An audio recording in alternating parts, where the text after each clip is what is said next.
வணக்கம், என் பேர் திலிப். நான் ஒரு structural engineer, corporation and CMD licence சர்வேயராக இருக்கேன்.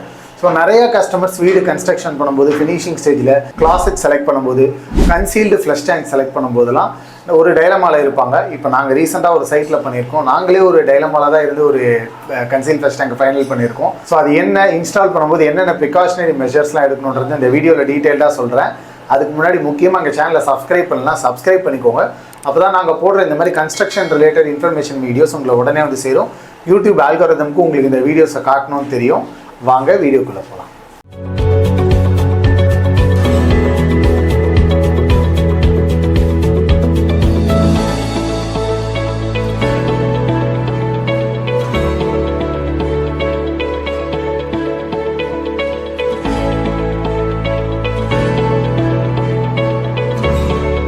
ஸோ ஃபஸ்ட்டு நீங்கள் உங்கள் வீட்டில் கன்சீல்டு ஃப்ளஷ் டேங்க் வைக்க போகிறீங்க, வால் மவுண்ட் கிளாஸட் வைக்க போகிறோன்னு முடிவு பண்ணிட்டீங்கன்னா, டிசைன் ஸ்டேஜ்லேயே வந்து சங்கன் ஸ்லாப் வந்து டிசைட் பண்ணணும். இந்த சங்கன் ஸ்லாப் வந்து மினிமம் ஒரு 9 inches to 1 feet டெப்த்தில் வந்து இருக்கணும். ஸோ அந்த டெப்த்துலேருந்து ஃபினிஷ்டு ஃப்ளோர் லெவல் நம்ம டைல்ஸ் போடுவோம் இல்லையா, அது பார்த்தீங்கன்னா 10 inches லெவலில் வந்து டாப் லெவல் வந்து இருக்கணும். ஸோ அப்போ தான் நம்ம அடியில் இந்த ட்ரெயின் லைனு, ட்ராப் எல்லாத்தையுமே கன்சீல் பண்ண முடியும். முக்கியமாக சங்கன் ஸ்லாப் வந்து இந்த பைப் லைன்லாம் போடுறதுக்கு முன்னாடி வாட்டர் ப்ரூஃபிங் பண்ணிடுங்க. வெளியே வந்து இந்த பைப்லாம் பார்த்தீங்கன்னா நாங்கள் கோர் கட் பண்ணி தான் வெளியே தள்ளியிருக்கோம். ஸோ இதுவுமே ரொம்ப முக்கியம். இதெல்லாம் ஏர்லி ஸ்டேஜ்லேயே பிளான் பண்ணி ப்ராப்பராக பண்ணிடணும். இல்லைனா லாஸ்ட் டைமில் நீங்கள் கிளாசட் மாடல் மாற்றுறீங்கன்னா எல்லாத்தையும் உடச்சி ரீவொர்க் பண்ணுற மாதிரி ஆகிடும். ஸோ நெக்ஸ்ட்டு இந்த கிளாசட் வந்து நம்ம ஃபினிஷ்டு ஃப்ளோரில் சொன்னோம் இல்லையா, 10 inches. அந்த 10 inchesலேருந்து மேலே ஒரு 16 inches மினிமமாக இருக்கணும். அதுக்கு மேலே 17 or 18 வந்து உங்களோட ஹைட்டுக்கு ஏற்ற மாதிரி, உங்கள் கன்வீனியன்ஸ்க்கு ஏற்ற மாதிரி நீங்கள் வந்து கொஞ்சம் முன்ன பின்ன அட்ஜஸ்ட் பண்ணிக்கலாம். நெக்ஸ்ட்டு கன்சீல்டு ஃப்ளஷ் டேங்க் வைக்கும்போது ஒரு சில சேஃப்டி ப்ரிகாஷனரி மெஷர்ஸ்லாம் எடுக்கணும்.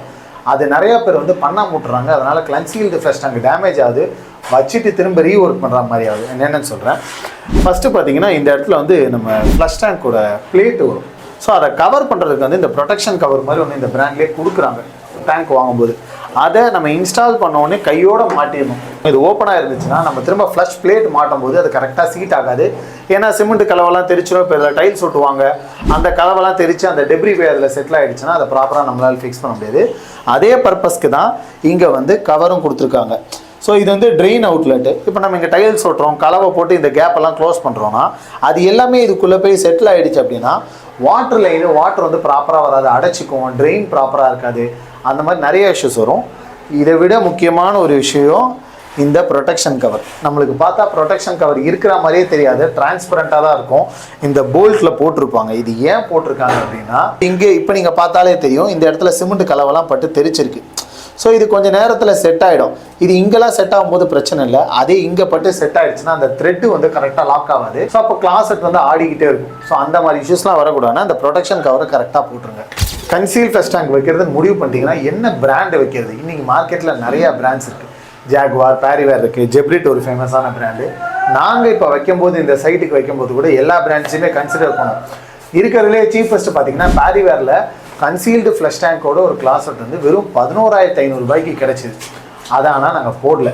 ஏன் அப்படின்னா அந்த மாடல் வந்து ரீசெண்டாக தான் அவைலபிளாக இருக்குது. அதை பற்றி கொஞ்சம் ரிசர்ச் பண்ணும்போது தான் தெரிஞ்சுது. அதில் நிறையா ஃபெயிலியர் இஷ்யூஸ் வருது.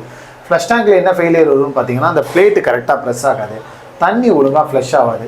இப்போ இதில் வந்து பார்த்தீங்கன்னா இதை கம்ப்ளீட்டாக நம்ம சீல் பண்ணிடுவோம். ஸோ இதில் சர்வீஸு மெயின்டெனன்ஸ் பண்ணுறதுக்கு அந்த டேங்க் வந்து ஃபஸ்ட்டு அந்த ப்ரொவிஷன்லாம் கொடுக்கணும். ஸோ இந்த மாதிரி ஆஸ்பெக்டில் பார்க்கும்போது நாங்கள் சூஸ் பண்ண அந்த பேசிக் மாடலில் அந்த ப்ரொவிஷன் இல்லை. அதனால் பேரிவேரை ஒதுக்கிட்டோம். நெக்ஸ்ட்டு ஜாகுவார் பார்த்தோம். ஜாகுவாரில் வந்து கன்சீல்டு ஃப்ளஷ் டேங்க் வித் கிளாஸட்டோட பார்த்தோன்னா ஆல்மோஸ்ட் ஒரு 18,000 கிட்ட வந்துச்சு. அதையுமே நாங்கள் வந்து சூஸ் பண்ணல. ஏன் அப்படின்னா இதை விட ஆக்சுவலி ஜாகுவாரில் அந்த ஃப்ளஷ் பிளேட்லாம் பார்த்தீங்கன்னா ரொம்ப அழகான லேட்டஸ்ட் டிசைன்ஸ்லாம் இருந்துச்சு. பட் அந்த அழகை விட ஃபங்க்ஷனாலிட்டி ரொம்ப முக்கியம். ஜாகுவாரில் இன்றைக்கி ஒரு கன்சீல்டு ஃப்ளஷ் டேங்க் விடுறாங்கன்னா இதே மாடலில் அடுத்த 10-15 வருஷத்துக்கு விடுவாங்கன்னா அது மிகப்பெரிய கொஸ்டின் மார்க். ஏன்னா கடந்த 10 வருஷத்துக்கு முன்னாடி இருந்த டேங்கு இப்போ கரெக்டாக மாடல் அவைலபிளாக இல்லை. அந்த மாதிரி இருந்துச்சுன்னா சின்ன சின்ன விஷயங்கள் போச்சு. இப்போ நம்ம பட்டன் அமுக்குறோம், அந்த ஃப்ளஷ் பட்டன் வந்து உடஞ்சிருச்சு, இல்லை இதில் ஏதாவது ஒரு வாஷர் தேவை அப்படின்னா, ஒரு நட் போல்ட்டு தேவைன்னா அதெல்லாம் கிடைக்காது. ஏன்னா மாடல் கரண்ட்டில் இருக்க வரைக்கும் தான் அதுக்கு ஸ்பேர்ஸ் கிடைக்கும். கொஞ்ச நாள் கழிச்சு அது அவுடேட் ஆகிடுச்சுன்னா அந்த ஸ்பேர்ஸ் கிடைக்காது. அப்போ நம்ம என்ன ஆகும்னா அந்த என்டையர் ஃப்ளஷ் டேங்கை எடுத்துகிட்டு திரும்ப வைக்கிற மாதிரி இருக்கும். ஸோ ஜெப்ரிட்டில் அந்த மாதிரி இல்லை. அவங்க இந்த மாடல் டேங்க் ரொம்ப வருஷமாக இருக்குது. இதுக்கு முன்னாடி இந்த டேங்கோட மாடலோட ஸ்பேர்ஸும் இந்த ஸ்பேர்ஸும் ஒரே இது தான். அதே மாதிரி சர்வீஸ் பார்த்தீங்கன்னா ரொம்ப ஈஸி. ஏன்னா இதை ஃபுல்லாகவே நம்ம கன்சீல் பண்ணிடுவோம். அந்த ஃப்ளஷ் பிளேட் மட்டும் தான் நம்மளுக்கு வெளியே தெரியும். ஸோ அது வழியாகவே இதில் ஏதாவது ஒரு இஷ்யூஸ் இருந்துச்சுன்னா ரெக்டிஃபை பண்ணுறதுக்கு ரொம்ப ஈஸி. ஸோ இந்த ஃபங்க்ஷனாலிட்டி ஆஸ்பெக்ட்ஸில் பார்த்து தான் இந்த டேங்கை நாங்கள் ஃபைனல் பண்ணோம்.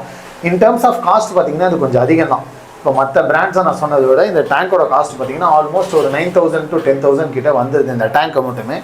இது போக நம்ம கிளாஸுக்கு என்ன மாடல் வேணாலும் சூஸ் பண்ணிக்கலாம். இதே கன்சீல்ட் ஃப்ளஷ் டேங்க்ல நம்ம பேரிவேர் போட்டுக்கலாம், ஜாக்வார் போட்டுக்கலாம், என்ன மாடல் வேணால் போட்டுக்கலாம். அது இன் டர்ம்ஸ் ஆஃப் காஸ்ட் அதிகனாலும் டிசைன்ஸ் கம்மினால இதை சூஸ் பண்ண வேணாம். நம்ம வச்சுட்டு இதை ஃபியூச்சரில் சர்வீஸ் பண்ண முடியாது. ஃபங்க்ஷனாலிட்டி ரொம்ப முக்கியம். இவ்வளோ நேரம் இந்த வீடியோ பார்த்துட்டு இருந்தீங்க, உங்களுக்கு பிடிச்சிருந்துருக்கும்னு நினைக்கிறேன். மறக்காம சர்ப்ரைஸ் பண்ணுங்க. நன்றி, வணக்கம்.